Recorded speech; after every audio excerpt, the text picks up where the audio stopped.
Hello and welcome to American Catholic History, sponsored by Beatrix Media, providing writing, digital marketing, website strategy and construction, and search engine optimization services. Visit beatrixmedia.com. Experience your world, communicated. I'm Noëlle Crowe. And I'm Tom Crowe. If you like American Catholic history, please become a supporter on Locals or Patreon. We've got some great perks for supporters, including interviews, gifts, live discussions, and even items we pick up on our pilgrimages and other travels. For more, visit our website, americancatholichistory.org.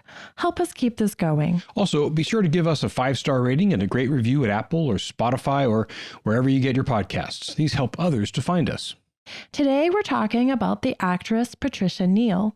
She's not one of the biggest Hollywood stars whom everyone knows, but she was an important actress in her day. She played some really important roles. Also, she wasn't Catholic until the very end of her long life, but her path to the church and some of the bumps and bruises along the way really make a great story of enduring through trials and suffering with the ramifications of your own mistakes, and then ultimately accepting that only in God's grace will we find peace. Yes, it's a powerful story of deep hurts and courageous forgiveness. We talked about one of her big mistakes in last week's episode about Gary Cooper. Cooper nearly left his wife and daughter for Neal in the early 1950s, and Neal became pregnant with Cooper's child, but she aborted the child, a decision she deeply regretted later in life. And for more on how Cooper made it through those dark days and came out okay, listen to our episode about Gary Cooper. Yes, his is a great story of redemption, and Neal's conversion story is intertwined with his even decades after his death. So why don't we dive right in? Sure. Patricia Neal was born on January 20th, 1926 in Packard, Kentucky. Packard was a coal mining town, and when we say it was a mining town, we mean it only existed because the mine was there.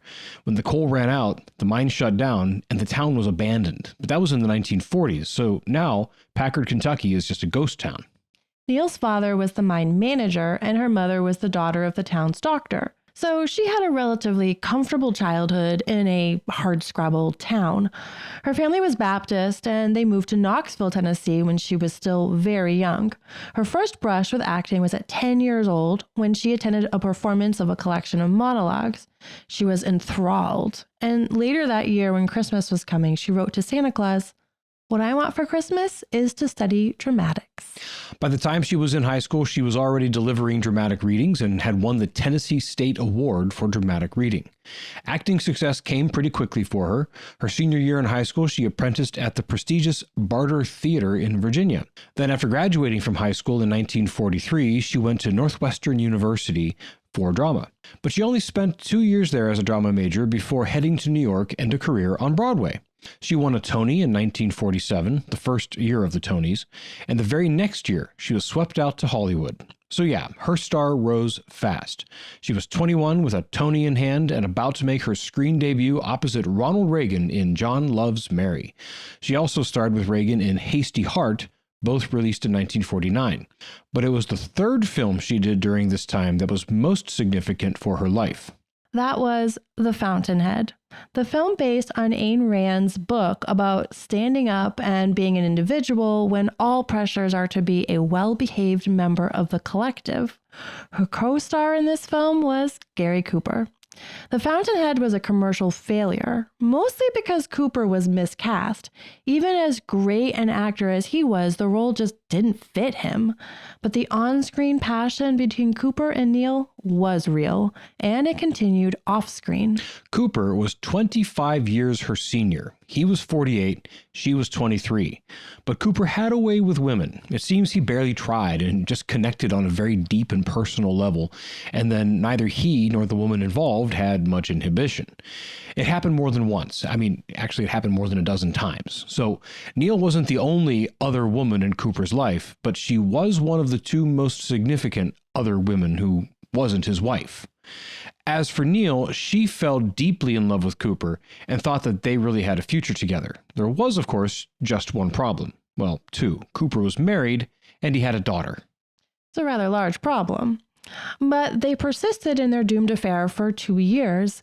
Neal became pregnant, as we said before, with Cooper's child in 1951. Cooper paid for her to have an abortion. Cooper seriously considered leaving his wife for Neal. He even took Neal on a trip to Cuba, where his dear friend and confidant, the author Ernest Hemingway, lived.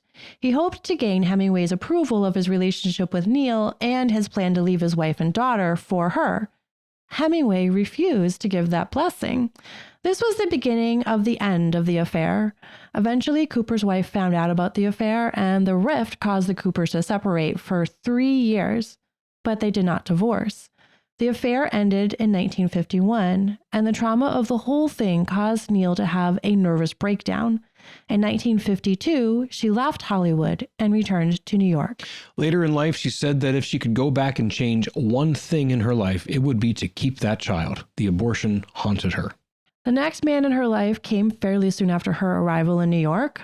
That was the British writer Roald Dahl. Yes, the author of Charlie and the Chocolate Factory, James and the Giant Peach, the BFG, Matilda, and other very odd but very entertaining books. Neal and Dahl got married in 1953 in New York. To avoid many problems of living in the big city, Roald moved the family to a small village in England outside of London. Over the next 12 years, Neal and Dahl had 5 children, while Dahl wrote and Neal resumed her acting career, first on stage and then in the late 1950s, back in Hollywood. 2 major films in her career came out in the early 1960s. In 1961, she played the sultry and worldly Emily Eustace, or 2E, Fallinson in the classic Breakfast at Tiffany's. And then in 1963, she played opposite Paul Newman in the western Hud. She won her only Oscar for this one. But while she was reestablishing her Hollywood star, her private life was marred with tragedy. In 1960, their third child, Theo, was just 4 months old when his baby buggy was hit by a car. He survived, but he suffered bad brain damage. His parents would have to take on a very active role in his treatment and recovery. Then, in 1962, their eldest child, 7-year-old Olivia, died from encephalitis due to measles. Roald and Patricia were both devastated by Olivia's death, especially since she likely would have survived if they'd been nearer a major hospital. But in small village England, her final affliction was too severe and came on too suddenly to overcome. And then tragedy struck her even more personally. In 1965, when Neal was pregnant with their 5th child, Lucy, Neal had 3 cerebral aneurysms burst while bathing her daughter Tessa. Roald found her on the floor, but thanks to his experience with their son Theo, he recognized the symptoms of a stroke and knew exactly what to do and whom to call. She was plunged into a coma for 3 weeks. She survived the stroke and the subsequent surgery, but she was severely debilitated. Initially, she couldn't speak, she forgot how to walk, and her memory was badly affected. The only reason she came out of it was because of the work of her husband, Roald Dahl. He would not give up on her. Again, he drew on lessons he had learned while caring for Theo. Roald developed a therapy regimen of 6 grueling hours of work every day. He recruited neighbors and friends to help out and keep up with her, forcing her to work on motion, reaching for things, remembering what things were called, and relearning to talk, walk, and do other things for herself. The 2 years after the stroke was a grueling time, and Patricia came up with all sorts of creative names for her loving husband, like Roald the Slave Driver and Roald the Rotten. But it worked. In 1967, she made her return to the public eye in a speech delivered from memory at a charitable event for children with brain damage. Later that year, she was cast in the film The Subject Was Roses. Despite concerns about her ability to memorize lines, she nailed it. She was nominated for an Oscar for that role, though she didn't win. Her final notable role was in the 1971 film The Homecoming, A Christmas Story, in which she played Olivia Walton. And this role was so compelling that the TV series The Waltons was based on it. Though the producers of the show were concerned about her health, so they cast Michael Learned as Olivia for the TV series. The 1970s was a time of blessings and the beginning of one final tragedy for Neal. First, because of her strokes and what it took to recover from them, she became a major supporter of rehabilitation centers and efforts to better understand brain traumas and how caregivers can respond to them. Also, her husband, Roald, literally co-wrote the book on how to recognize the symptoms of things like strokes and how to help patients recover. Much good has come from that experience. Another major moment of grace came out of the blue from a very unexpected place.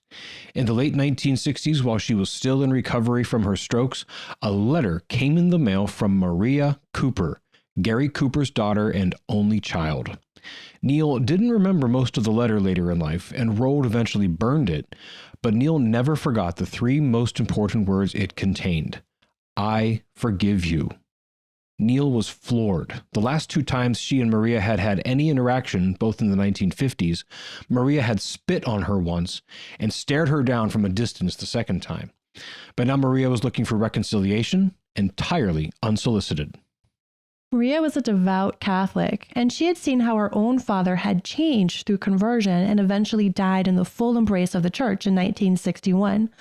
I imagine that experience, plus compassion for Neal's own plight, prompted her to reconsider the prudence of holding on to the anger and pain. So she didn't. Yeah. In the early 1970s, Neal and Maria began corresponding and eventually met for breakfast in Neal's New York hotel suite. The poignant embrace when Maria walked in the door helped Neal to heal from the still painful wounds of her relationship with Maria's father.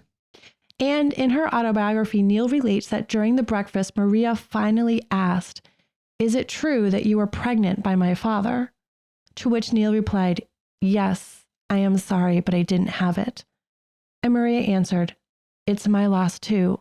I'm the only one." Oh, just such pain and love wrapped up in that exchange. It just goes right to the heart. I mean, the tragedy of abortion, no matter how convenient or necessary it seems at the time, it takes away a life who was destined to be someone's sister or brother, someone's aunt or uncle, someone's spouse. It's just, oh. Yeah, when we first came across that story, that was my first thought is, I wonder how Maria must have felt. Oh, yeah. That her half-sibling, she was the only one. Yep. Yeah, absolutely. And now we know. Yeah. Anyway, so before that breakfast was over, Maria asked Neal to write her mother, Veronica. Maria saw this communication as a necessary step for both women to heal from the past hurts and move on in grace.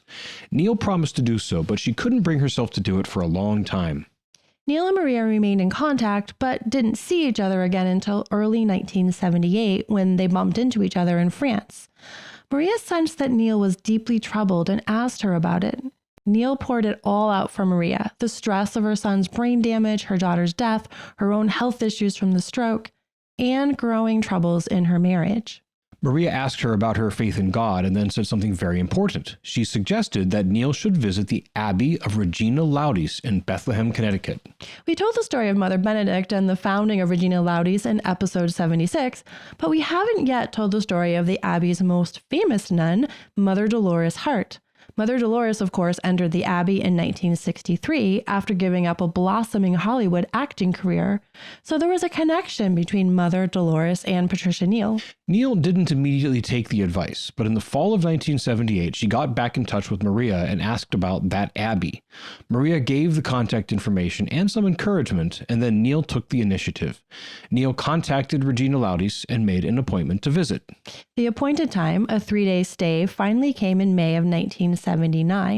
Leading up to the visit, Neal wondered what the heck she was doing going to visit a Catholic nunnery. But she went. Armed with her cigarettes and a few bottles of booze to help her through, she went. It ended up being one of the most important and peaceful times of her life. She had no idea how to handle the peace and stillness and beauty and peace. Peace is worth saying multiple times because it's the most jarring thing about a holy place, like a good Benedictine abbey. It's just so peaceful. She had multiple conversations with one of the nuns who listened to her and asked simple but probing questions. She poured out everything, the traumas of her children, her own health, her increasing doubts about her husband's fidelity, and eventually, everything about her affair with Gary Cooper. She hadn't meant to mention that at all, but under the sister's gentle prodding, she poured it all out. It was a tremendous experience of just letting go, giving it all to God, and it was so important. One important piece of spiritual counsel that the sister gave her concerned her relationship with Cooper. Neal still deeply felt that she and Cooper had something special. She lamented that there never could be anything between them because of Cooper's marriage.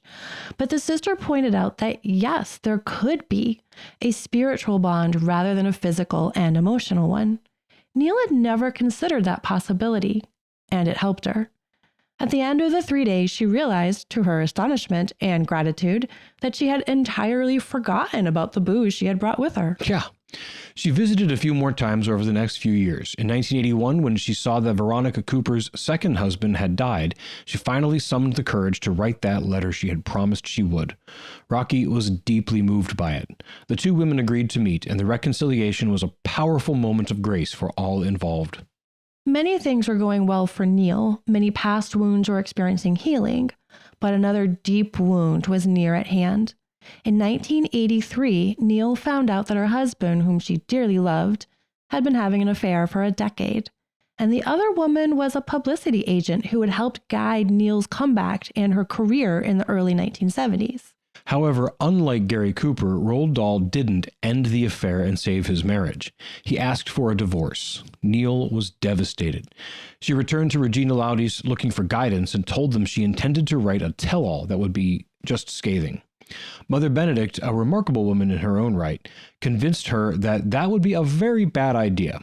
Instead, Mother Benedict said, Neal should work with Mother Dolores Hart on a full autobiography of her whole life. Lay it all out. Let God work through the dark parts. For the first few months of this process, she lived at the Abbey as a postulant, helping with chores like cleaning the grill. 5 years and 1,200 pages later, her autobiography was completed, and she was a changed, happier, more integrated, and whole woman. She fell in love with the Abbey and told Mother Dolores that she wished to be buried there. Mother Dolores told her she'd have to be Catholic to be buried at the Abbey. Ooh, I'll work on that, she drawled back in her distinctive raspy style. And she did work on it. It took many years, but she did. She also kept up her acting career. She had guest appearances on a few episodes of Little House on the Prairie and Murder, She Wrote, among other small roles.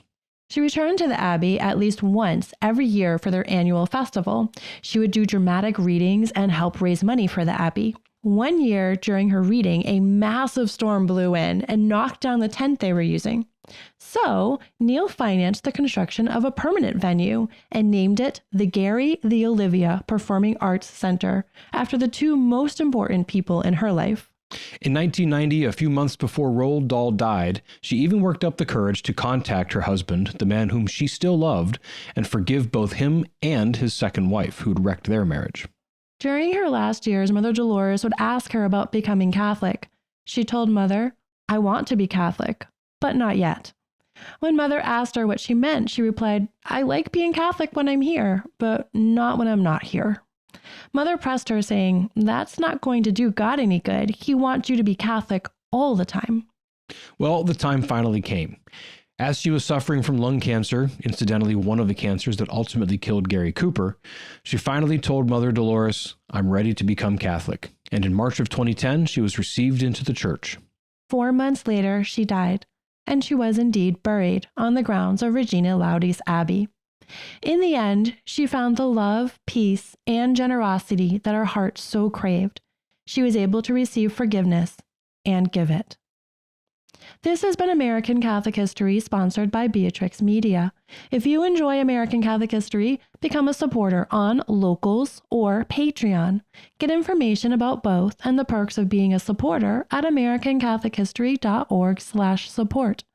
Also on our website, sign up for our newsletter, learn more about Patricia Neal, see our upcoming pilgrimages, and find other episodes. And be sure to check out our sponsor, Beatrix Media, providing writing, digital marketing, website strategy and construction, and search engine optimization services. Visit beatrixmedia.com. Experience your world communicated. We love getting your feedback and suggestions for episodes. You can email us at feedback@americancatholichistory.org. Find us on Facebook at facebook.com/AmericanCatholicHistory, on Instagram at ACH_podcast, or follow us on Twitter at ACH1513. I'm Noëlle Crowe. And I'm Tom Crowe. Thank you once again for joining us on American Catholic History, sponsored by Beatrix Media.